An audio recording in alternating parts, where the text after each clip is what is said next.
के गोट से मैं प्रतीक पटनायक युवागढ़ के एक और एपिसोड के साथ हम आपके सामने मौजूद हैं। हालांकि बहुत देरी हो गई है युवागढ़ के इस एपिसोड को लाने में। वजह आज हमारे साथ हमारे भाई मौजूद है, एक तरफ योगेश मरकाम और एक तरफ हमारे साथ राजेंद्र आयाम भाई हैं जो एमपी के हैं। और योगेश मरकाम को आप पहले से जानते हैं या फिर नहीं भी जानते हैं, जो पहली बार देख रहे हैं उनको एक मैं परिचय दे देना चाहता हूँ। साइकिल राइडर हैं योगेश मरकाम, अभी तक ऑल इंडिया घूम चुके हैं, छत्तीसगढ़ राइड पे निकले हुए हैं और एक मैसेज के साथ निकले इस बार। सेव हसदेव, हसदेव जंगल, हसदेव अरण्य के बारे में आप सभी जानते हैं।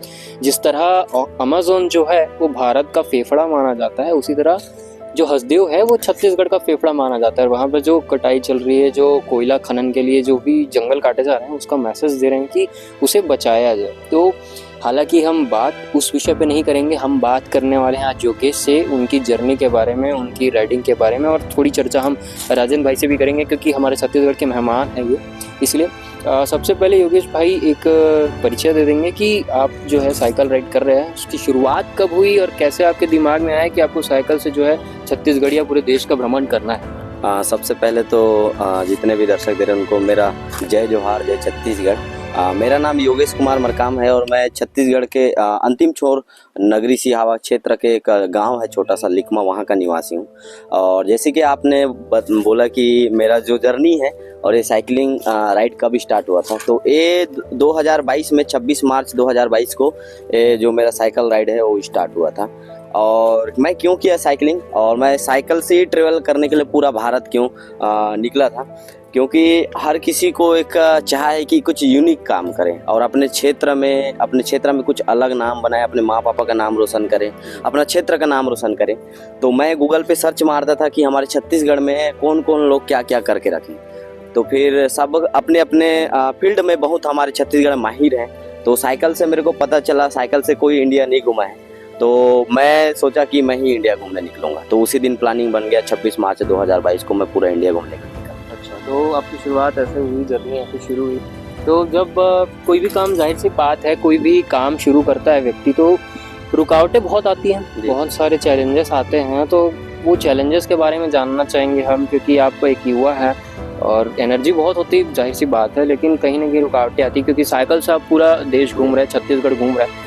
गाड़ी से भी इंसान को तकलीफें हो जाती, तो उस टाइप की तकलीफें कौन कौन सी देखने को मिली हैं आपको? सबसे पहले तो ट्रेवलिंग करने में सबसे पहले प्रॉब्लम होता है लैंग्वेज का, क्योंकि हमें हर राज्य का लैंग्वेज हमें आता नहीं है।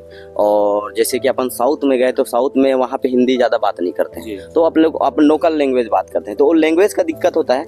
और दूसरा दिक्कत होगा खाने पीने का, क्योंकि हर जगह का खाना पीना और मौसम वो आपको एक एडजस्ट करना पड़ता है। अगर आप एडजस्ट करना नहीं जानोगे तो ट्रेवलिंग नहीं कर पाओगे, तो वो दूसरा दिक्कत है। बाकी लोगों से मुलाकात करते हैं तो लोग कैसे कैसे मिलेंगे वो बहुत बड़ा दिक्कत होता है, उनको कैसे हैंडल करना है और बातचीत करने का तरीका, ये सब चीज़ आप धीरे धीरे मतलब दिक्कत आते जाता है। और जब दिक्कत एक दो दिक्कत निकल जाता है ना, तो आपको एक्सपीरियंस हो जाता है, नहीं यार इस चीज़ को तो मैं ऐसे हैंडल किया था। तो दिक्कत भी ना बाद में ना मज़ा आने लगता है।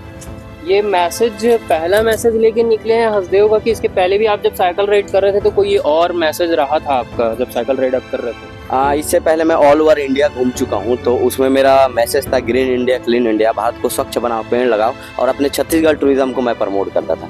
क्योंकि हमारे छत्तीसगढ़ के बारे में लोगों का मनसा और लोगों का थिंकिंग कुछ अलग होता है। मैं ये नहीं बोल रहा हूँ कि सभी का थिंकिंग ऐसा होता है, लेकिन कोई लोग होते हैं जिनका थिंकिंग अलग होता है। तो उन सभी को लोगों को बताना चाहता था कि मैं छत्तीसगढ़ में हमारे वही सब नहीं है जो चीज़ आप लोग सोच रहे हो।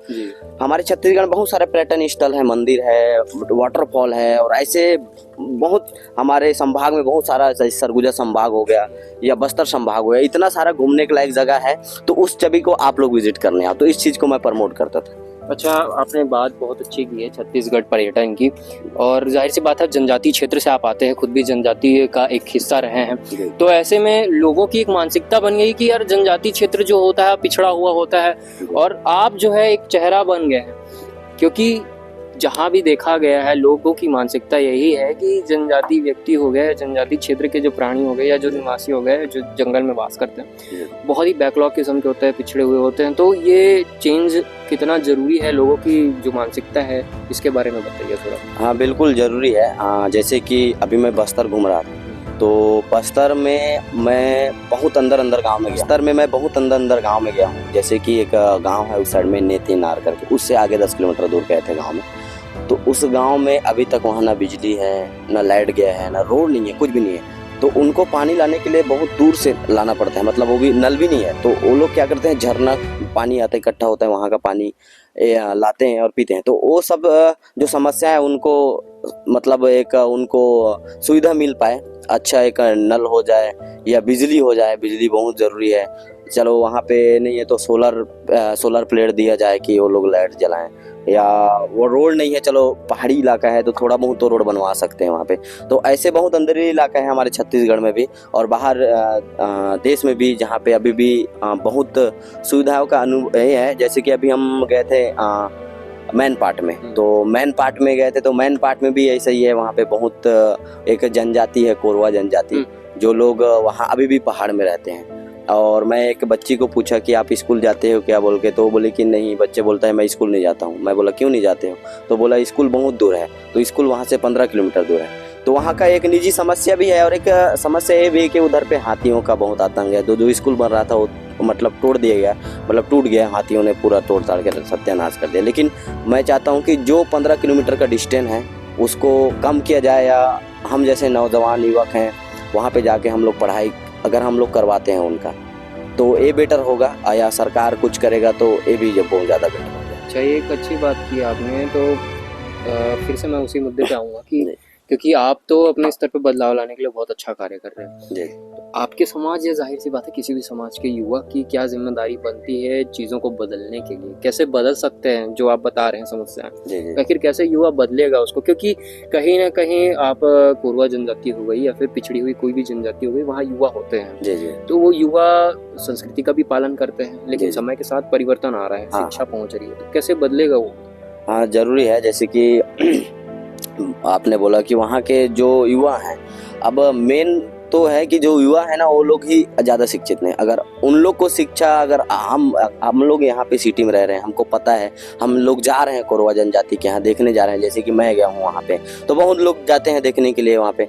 तो अगर हम लोग अगर जाते हैं तो अगर सोचते हैं अगर नहीं यार चलो यहाँ पे ऐसा कुछ प्रॉब्लम है, तो अगर हम क्या पता हम लोग कुछ कर पाए वहाँ पे। जैसे कि हम लोग गए थे, हम ट्रेवलिंग करते हैं तब से भी हमें लगा कि नहीं उसको मदद करना चाहिए। हम लोग गए वहाँ पे, मदद किए और हमसे जितना बन सका हम उतना उनके लिए मदद किए। वहाँ पे 4-5 घर है और उनको हमें बहुत बुरा फील हुआ।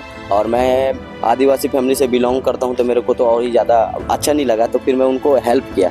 तो मैं यही है युवाओं को, हमारे जैसे युवाओं को भी बोलना चाहता हूँ कि हम ऐसे अभी जो पिछड़े हैं उनको हम देखो, शिक्षा एक बहुत बड़ी चीज़ होती है। अगर हमारे पास शिक्षा है ना तो हम रोजगार कमाना सीख जाएंगे। अगर शिक्षा नहीं है तो हमें रोजगार कमाने नहीं आएगा फिर। तो शिक्षा शेरनी की दूध होती है जैसे बोलते हैं, तो शिक्षा बहुत ज़रूरी है। और वो जिस क्षेत्र में शिक्षा नहीं है, तो हमारे जैसे नौजवान हैं, हम हमारे ऊपर एक जिम्मेदारी है, हम वहाँ पे जाके लोगों को शिक्षा दे सकते हैं, उनको समझा सकते हैं, उनको बता सकते हैं और उनको कुछ बातें बता सकते हैं जो क्या बोलते हैं रोजगार के लिए हो या उनके आर्थिक निजी जीवन हो, उसके लिए शिक्षा दे सकते हैं। ये सब चीज़ अपन कर सकते हैं। थोड़ी देर के लिए आपसे शिफ्ट होंगे हम हमारे भाई के साथ, क्योंकि छत्तीसगढ़ में इनका प्रवास है। तो भाई पहले तो छत्तीसगढ़ में स्वागत है आपका। पहली बार तो ये लाइन सुना ही होगा आपने, क्योंकि आप ट्रैवल करते हुए आ रहे हैं। तो अच्छा, आप अपनी जर्नी के बारे में बताइए, आपकी शुरुआत कैसे हुई है? सबसे पहले आप सभी को मेरे ओर से जय जोहार, जय छत्तीसगढ़। और मैं अपना इंटरव्यू देना चाहता हूँ। मेरा नाम राजेंद्र कुमार आयाम है। मैं मध्य प्रदेश के अमरकंटक से बिलोंग करता हूँ। तो मेरा यही था कि सबसे पहले तो योगेश भाई जब ऑल इंडिया के लिए निकले थे, तो इन्हीं को मतलब देख के मैं प्रेरित हुआ था। और जब ये ऑल छत्तीसगढ़ हसदेव बचाओ के लिए निकले थे, उसी समय से फिर मैं भी निकला था। तो अपन दोनों का मिलना राजनांदगांव में हुआ था। वहाँ से हम दोनों 25 जिला मतलब एक साथ ही कवर किए हैं। अच्छा, क्या फ़र्क देखते हैं मध्य प्रदेश और छत्तीसगढ़ में? क्योंकि मध्य प्रदेश से ही छत्तीसगढ़ निकला हुआ है ना, तो क्या अंतर दिखता है आपको आज के मध्य प्रदेश और आज के छत्तीसगढ़ में, जनजाति जगहों की बात करें तो? जी। तो इसमें तो यही है, मध्य प्रदेश में भी वही है, छत्तीसगढ़ में भी। पर ये है कि जो आज के युवा हैं मतलब वो जागरूक नहीं है। तो वही है कि मतलब हर एक जगह में कि लोगों को मतलब शिक्षित न होने के कारण, जागरूक न होने, और अभी तो ऐसे छत्तीसगढ़ में सभी जगह ऐसे घूम लिया, अब बस्तर ही मतलब बस्तर संभाग अभी बचा है। इसके जी। बाद क्या रहेगा आपका लक्ष्य छत्तीसगढ़ के कि पूरा हो जाएगा आपका, फिर जी। वापस आप अपने घर जाएंगे? हाँ, इसके बाद मैं घर जाऊंगा, फिर नेक्स्ट मेरा प्लान है मतलब ऑल इंडिया के लिए। अच्छा, हाँ, वो आप अकेले सोलो ट्रैवलिंग करने वाले हैं या फिर योगेश भाई तो नहीं अकेले अकेले सोलो ट्रैवल सोलो करना। ट्रैवलिंग करना है, ठीक है। जी। तो आप को ऑल द बेस्ट है आगे के प्लान के लिए, और फिर कभी अगर छत्तीसगढ़ आते हैं, छत्तीसगढ़ ट्रैवलिंग के लिए आते हैं, तो स्वागत रहेगा आपका। रुक करते हैं योगेश भाई की तरफ। योगेश भाई, आपसे बात कर रहे थे हम जनजाति चीज़ों के बारे में, बात कर रहे थे युवा कैसे परिवर्तन लाएगा, उसकी बात कर रहे थे। एक उदाहरण आप है और ऐसे कई ऐसे उदाहरण मौजूद हैं, और आप बहुत लोगों से मिले भी हैं, बहुत सारे अलग अलग अनुभव हुए हैं। तो कोई एक ऐसा खास अनुभव बताइए जो आप अपने ट्रैवलिंग के दौरान आपने किया हो। मैं नॉर्थ ईस्ट की बात करूंगा। मैं ट्रेवलिंग में गया था नॉर्थ ईस्ट में। देखो, ट्रेवलिंग में है कि हमें हर चीज़ का अनुभव होना चाहिए। तो एक्चुअल में मैं एक चीज़ मैं मानता हूँ, मैं कान में सुनी हुए बात को यकीन नहीं करता हूँ, मैं आंखें में देखता हूँ उस बात को यकीन करता हूँ। तो यही है, और ये ट्रेवलिंग का मेरा एक मोटिव है, मतलब मेरे को अंदर से मोटिवेट करता है कि योगेश तू जा वहाँ पे देख ये क्या चीज़ है, कैसा है। तो नॉर्थ ईस्ट में बहुत सारे हमारे साथ किस्सा हुआ था। जैसे कि वहाँ पे आसाम में गए थे हम लोग। आसाम में मैं सोचा भी नहीं था कि मेरे को इतना प्यार मिला, इतना ऐसा प्यार, ऐसा लग रहा था कि यार मैं तो अपने गाँव में आ गया हूँ, मैं इतना प्यार मिल रहा था। उसके बाद नॉर्थ ईस्ट में गए, और मैं इसलिए नॉर्थ ईस्ट में जा रहा हूँ क्योंकि नॉर्थ ईस्ट में मेरे को बहुत ज़्यादा हर जगह पे प्यार मिला। भारत के हर राज्य में मेरे को प्यार मिला, हर जगह पे लोग मेरे को सपोर्ट किए। लेकिन सबसे ज़्यादा थोड़ा ना मैं टच हो गया हूँ आसाम से हो गया, क्योंकि आसाम में ऑलमोस्ट लोग ना हमारे लोग हैं, और बहुत लोग हैं ना जो हमसे कनेक्ट हो गए हैं। तो वहाँ पे मतलब मेरे साथ ऐसा गलत भी हुआ है और अच्छा भी हुआ है। तो गलत क्या हुआ है, मैं एक राज्य को मैं टारगेट नहीं कर रहा हूँ कि वहाँ के लोग मेरे को ऐसे किए वैसे किए, ऐसा नहीं। कहीं कहीं पे अभी जैसे कि आपने सुने होंगे झारखंड में एक कांड हुआ ब्राजील वाला, ठीक है, एक जने की वजह से पूरा देश बदनाम हो। वैसे ही हमारे साथ वहाँ पे मेघालय में कांड हुआ। मेघालय में 2-3 लड़के लोग मेरे को पकड़ लिए रात में। मैं जैसे टेंट के बाहर निकला तो वहाँ पे पकड़े और बोलते हैं भाई तेरे पास ड्रग है क्या, गांजा है, ऐसा। मतलब वो लोग ऐसे नशे के आदमी हैं, ऐसे बोल रहे। मेरे को पकड़ लिए और चप्पू निकाल दिए और मेरे को डराने लगे। तो मैं इतना मतलब ऐसा क्या करूं समझ नहीं आ रहा। कॉलर को पकड़े हैं 2 जने, अब मैं उनको छुड़ाऊं अगर मैं छुड़ाने की कोशिश करता तो मार देते। तो और मैं मोबाइल को ना जेब में पकड़ा था और चैन लगा के चुपचाप बोला था। मैं उनको बोल ही रहा था। और मैं एक चीज, इतना दिन में घूमने के बाद मैं 9 महीना घूमने के बाद मैं नॉर्थ में गया था। तो 9 महीना का जो बोलते हैं स्किल डेवलपमेंट जिसको बोलते हैं, बातचीत करने का तरीका, वो बहुत मायने रखता है। तो उस चीज़ बातचीत करने के तरीके से ना उनको बहुत इमोशनल कर दिया। मैं रोने होने वाला थोड़ा सीन हो गया, मैं थोड़ा इमोशनली कर दिया। तो जैसे मेरे कॉलर को हाथ से हटाए ना, तो मैं उनको झटकार के तुरंत भाग गया अंदर।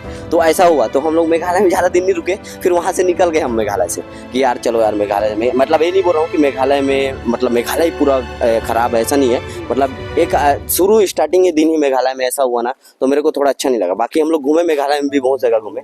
ऐसे ही नॉर्थ ईस्ट में हम लोग बहुत अच्छा हम लोग के साथ एक्सपीरियंस हुआ। जैसे हम लोग अरुणाचल प्रदेश गए थे, तो हम कभी सोचे नहीं थे कि अरुणाचल प्रदेश उतना ऊपर पहाड़ में हमें कोई रहने का जगह मिलेगा, हम पता ही नहीं था। लेकिन एक ऐसे इंसान हमें मिले, वो घर में भी रुकवाया, खाना भी खिलाया, हम लोग को पैसा भी दिया। अब बताओ, अनजान इंसान। तो नॉर्थ ईस्ट में ऐसे मेरे साथ मूवमेंट हुआ है ना कि मैं उनको भुला नहीं सकता हूँ। अरुणाचल प्रदेश का आपने बहुत अच्छा किस्सा हमको बताया, और हर जगह पे जैसा कि आपने कहा अच्छे बुरे लोग होते हैं, जिसकी वजह से किसी पूरी समुदाय या पूरे के पूरे राज्य या देश को गलत नहीं कहा जा सकता। वापस आएंगे आपकी जर्नी की तरफ और सवाल करेंगे, क्योंकि आप इतने समय से ट्रैवल कर रहे हैं, तो इस पे खर्चा किसका रहता है? क्योंकि आप छत्तीसगढ़ को एक अलग पहचान दिला रहे हैं कि शासन की तरफ से कोई मदद मिली है या नहीं? नहीं, ये जो आपने बोले कि खर्चा, वो तो मैं खुद का सेल्फ होता है, और बाकी मेरे बहुत कलीग होते हैं, वो लोग मेरे को सपोर्ट करते हैं। और ऑल ओवर इंडिया, मतलब मैं निकला था उस समय, मेरे को बहुत सपोर्ट किए थे मेरे घर वाले, मतलब ऐसी सपोर्ट था। और मेरे चाचा हैं जो जिला पंचायत सदस्य हैं, और साथी, उन्होंने भी सपोर्ट किया था। मेरे बहुत सारे दोस्त यार हैं। और एक सर हैं कांकेर के, क्या बोलते हैं, प्रोफेसर हैं वो, जीवन सलाम सर। उन्होंने मेरे को हर जगह पे मदद किया था। मतलब जहाँ पे मैं प्रॉब्लम हुआ कि सर यहाँ पे ऐसा सीन है, तो वो बोलते थे हाँ ठीक है कोई दिक्कत नहीं, वहाँ पे जाओ और वहाँ पे रुक जाओ, बाकी मैं देख लूँगा। तो ऐसे ऐसे लोग मेरे साथ कनेक्ट हुए हैं, मेरे को बहुत अच्छा लगता है वो लोग कनेक्ट हुए। और अभी मैं सेल्फ डिपेंड से ही अपना जो राइड है वो कर रहा हूँ। और अभी जो मैं जो ऑल छत्तीसगढ़ घूम रहा था, इसमें मेरे को 3-4 जो संस्था है, एक हमारा जोहार आदिवासी कला मंच है वो मेरे साथ में है, और एक गोंडुला फाउंडेशन है, और शंभू शक्ति सेना है, वो लोग हमें बहुत जगह पे सपोर्ट किए हैं और जगह सपोर्ट करते ही आ रहे हैं। और ऐसी शासन की तरफ से कोई तो मतलब ऐसा हेल्प मिला ही नहीं है। और मैं जो छत्तीसगढ़ सरकार है उससे मैं निवेदन भी करना चाहता हूँ कि जो हम लोग ट्रेवलिंग करते हैं, साइकिलिंग तो 2 प्रकार के करते हैं लोग, एक डेली बाय रूटीन करते हैं, साइकिलिंग सुबह शाम करते हैं, और एक हम लोग हैं ट्रेवलर हैं। हम छत्तीसगढ़ को हर राज्य में हर जगह पे जाके प्रमोट करते हैं। जैसे कि मेरा नेक्स्ट राइड का प्लान है श्रीलंका में, इंटरनेशनल जाने वाला, तब उससे मेरे को अपने छत्तीसगढ़ टूरिज्म से मेरे को बहुत सारा अपेक्षा है कि थोड़ा बहुत मेरा हेल्प करे। तो छत्तीसगढ़ जो टूरिज्म है, सरकार है, वो इस पे ध्यान दे। अब मैं फिर से सवाल करूंगा आप पे, क्योंकि आपको देख करके कई युवा प्रेरित हो रहे हैं। जैसे हमारे सामने एक एग्जांपल मौजूद है ही, हमारे भाई और भी युवा हैं जो छत्तीसगढ़ के, जो आपको देखेंगे और प्रेरित होंगे और साइकिल राइड करने की सोचेंगे, शुरू करने चाहेंगे। तो जब कोई व्यक्ति साइकिल राइड शुरू कर रहा है तो कई लोगों की भ्रांतियाँ से रहती है कि साइकिल राइड मतलब यार बहुत कॉस्टली चीज़ हो गई, इतनी सारी चीज़ें लेनी पड़ती है। तो उनके लिए क्या सजेशन रहेगा, कैसे शुरुआत करे कोई? हाँ ज़रूर, मैं बताना चाहता हूँ। मैं जब ऑल ओवर इंडिया निकला था तो मेरे पास 4,500 रुपये था, मतलब निकला घूमने का। लेकिन एक था पॉजिटिव थिंकिंग के साथ निकला था। और सामान कैरी आपको साइकिलिंग ट्रेवलिंग करना है तो आपके ऊपर डिपेंड करता है। आपके ऊपर बजट है तो फिर आप गेयर वाला साइकिल ले सकते हो, और नॉर्मल साइकिल ले सकते हो। एक चीज़ है, हौसला, जज्बा और जुनून रहेगा ना तो आप किसी भी साइकिल में घूम सकते हो। मैं तो नॉर्मल साइकिल पूरा इंडिया घूमा, नॉर्मल साइकिल, बस एक जज्बा और जुनून था। 4,500 रुपये था, बस इतना भरोसा था कि हमारे इंडिया में हर जगह पे लोग मिलेंगे, अच्छे लोग मिलेंगे, और हर जगह पे गुरुद्वारा, मंदिर है जहाँ पे मैं खाना खा के रुक सकता हूँ। ये मेरे को पॉजिटिव थिंकिंग था, तो इस थिंकिंग के साथ निकला था। तो लोग आप ऐसे थिंकिंग के साथ निकलो कि आप पहले मत सोचो कि नहीं यार मैं 5 किलोमीटर चलाऊंगा, उसके बाद मेरे को कोई मार फेंक देगा। तो अगर ऐसे सोचोगे तो करोगे नहीं, आगे नहीं बढ़ पाओगे। निकलो, अगर वहाँ पे ऐसा सिचुएशन आता है तो उसको हैंडल करना सीखो। अगर हैंडल करना सीखोगे तो आगे प्रॉब्लम आएगा ना तो आपको प्रॉब्लम नजर नहीं आएगा, वो मजाक लगेगा, अरे इसको तो मैं कर लिया हूँ यार, सही नहीं। तो मेन आप लोग को अगर साइकिलिंग करना चाहते हैं तो कम बजट में, तो मैं आप लोग को बताना चाहता हूँ एक अच्छा से 7-8 हज़ार का साइकिल ले सकते हो। एक अगर आपके पास बजट ही नहीं है तो एक टेंट लो जहाँ पे आप कैंपिंग करके रुक सकते हो। और ऐसे ऐसे सामान कैरी करो जो हल्का हो। जैसे कि हम लोग ये टी शर्ट यूज करते हैं, ये पूरा कॉटन का एकदम पतला है, इसमें वजन नहीं लगता है, और ये धोते हैं ना तो 5 मिनट में सूख जाता है। तो ऐसा सामान कैरी करो, जल्दी सूखे भी और ना क्या बोलते हैं वजन भी कम रहे। तो ऐसा सामान कपड़े यूज़ करो। उसके बाद इलेक्ट्रॉनिक सामान, अगर गैजेट यूज़ करते हो तो रखे रहो। पावर बैंक 2-3 यूज़ करो, क्योंकि आप लोग गैजेट यूज़ करते हो, वीडियो बनाते हो, तो पावर बैंक बहुत ज़रूरी है। तो 1-2 पावर बैंक रखो। उसके बाद बोर्ड रखो, ये ज़रूरी है बोर्ड। और बैकअप के लिए अगर आपको कहीं इमरजेंसी पड़ता है, मेडिसिन तो वो कैरी करके रखो, क्योंकि वो बहुत ज़रूरी है। तो बाकी ये सब चीज़ लो के निकलो। और अगर आप लोग प्रॉब्लम को देख के आगे नहीं बढ़ोगे ना तो प्रॉब्लम आपको पीछे ही दौड़ाती रहेगी। तो प्रॉब्लम को नहीं देखना है, एक जज्बा और जुनून होना चाहिए। जो घूमने वाले के लिए ना कुछ मायने नहीं रखता, वो निकल जाता है। बहुत सही बात कहा, जज्बा और जुनून होना चाहिए। आखिरी सवाल रहेगा भाई मेरी तरफ से, युवा जो है छत्तीसगढ़ की ही बात नहीं करें, पूरे देश की बात करें तो बहुत गलत संगति में, बहुत गलत चीज़ों में पढ़ के खुद को बर्बाद कर, और ऐसे भी युवा हैं जो एक अलग उदाहरण पेश कर रहे हैं। आप हो गए, और छत्तीसगढ़ के ही कॉमेडी स्टार जो है रमेश नागे, उनसे भी आप मिल चुके हैं, वो अलग एग्जाम्पल सेट कर रहे हैं। तो ऐसे में युवाओं को क्या संदेश देना चाहेंगे जो गलत राह में है?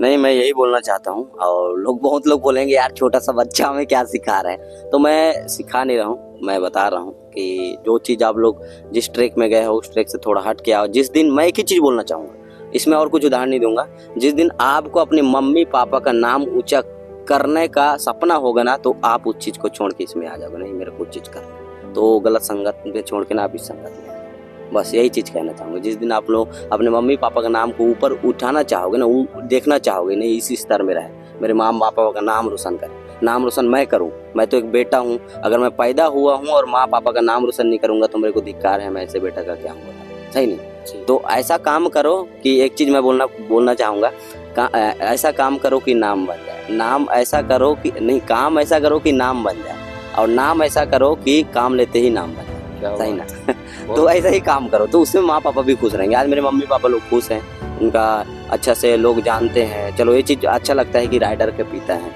अभी अलग नाम दे दिया मेरे को छत्तीसगढ़ में एक साइकिल राइडर। और मैं आप सभी को बताना चाहता हूँ मैं ऑल ओवर इंडिया आदिवासी कम्युनिटी का फर्स्ट साइकिल राइडर। और छत्तीसगढ़ मेरे को पता नहीं है कि मेरे से पहले कोई घुमा होगा नहीं घुमा होगा पता नहीं, लेकिन दूसरे लोगों ने मेरे को टैग दे दिया है कि छत्तीसगढ़ का फर्स्ट साइकिल राइडर। इससे सुन के बहुत अच्छा लगता है, मेरे घर वालों को अच्छा लगता है। कभी मैं न्यूज़पेपर में नहीं आया था, कभी टीवी में नहीं आया था, मेरे घर वाले देख के बहुत खुश हो गए कि नहीं ये तो न्यूज़ में आ गया। हर माँ पापा का सपना रहता है कि बेटा को न्यूज़ में देखें, टीवी में देखें, सही ना, पेपर में देखें, पेपर में पढ़ते हुए देखें। तो घर वालों का आज मान ऊपर हो गया, मतलब एक कद ऊपर बढ़ गया है। वो कद को बढ़ाने में मैं क्या करूं ऐसा सोचता था, लेकिन वो अब करता ही रहूंगा, मैं ऊपर बढ़ाते रहूंगा, माँ बाप नहीं नीचे मिलते जाऊंगा। तो संगत से आप ना दूरी हट जाओगे, आपको अगर मम्मी पापा का नाम ऊंचा करना।